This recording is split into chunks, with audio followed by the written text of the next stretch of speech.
So Nnamdi Kanu's case finally reopened in the Federal High Court, Abuja, and the first witness from the government finally spoke. All this while they'll go to court, they don't even understand the bearing. The judge will say, go and settle with the federal government. The federal government will say, no, we cannot settle. This is it. So in fact, they will not even say anything. They'll keep it open without saying any word.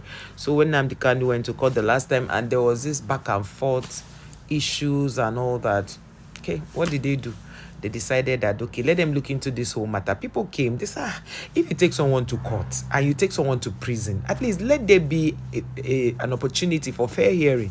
So now the Kanu went back to court, they all went back, and then they opened this case. Kanu Agabi was there, and his son, and some other legal team people, these legal team members were there. And the guy that testified, even though they said it was off camera, that is, they didn't put him there so that other people can see what he was doing. What did they do? They ensured that the guy spoke. He said that when they came to arrest Kanu, Nnamdi Kanu from Lagos. Remember that the story then that was flying was that Nnamdi Kanu was arrested from Kenya.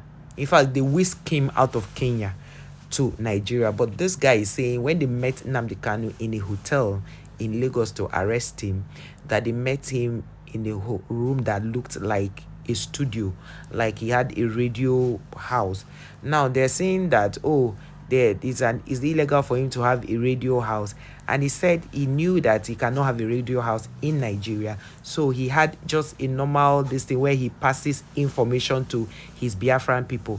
And then the other lawyer now said, why didn't he legalize it to make it a proper radio this thing?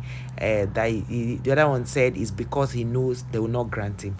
So I want to understand, what has Nnamdi Kanu really done? Because they've not said the actual thing Nnamdi Kanu did that is making them, do all of these things that is happening. They say it's treasonable, he has done this and that. At the end of the day, as the case progresses, we'll get to know. And the other one, they were saying that Nnamdi Kanu, but I want to understand something. Why wouldn't they give Nnamdi Kanu the right to own a radio station? Because owning a radio station is what they are going to use to pass information, even though the other people have argued that they cannot allow him own a radio station because he's trying to divide Nigeria, because that's what the federal government is fighting.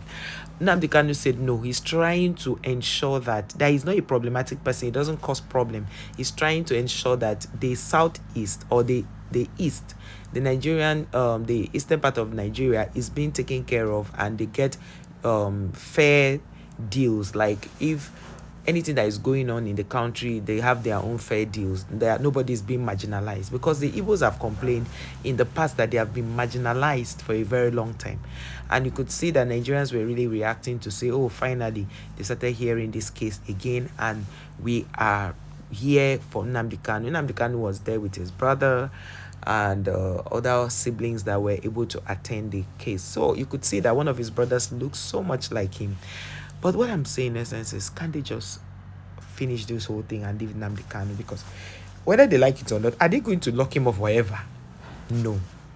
They're not going to lock him up forever. And the fact that the Southeast is still having a lot of sit-at-home matters in different Igbo states is not nice. Other people, and the sit-at-home is usually on Mondays. On Mondays are supposed to be the start of a working week, you understand? So I just thought to do this video to lend my voice to say that I'm happy that Nnamdi Kanu is back to court, and it looks like they're going to have a good case. Now, some Igbo people have said, oh, they should release Nnamdi Kanu so that there can be peace. Some are saying, no, even if they release him, there won't be peace. But you guys know how influential Nnamdi Kanu is. I feel they should release Nnamdi Kanu so that the Igbos will also have the sense of belonging, because they feel that because he's Igbo, that's why he's being kept there.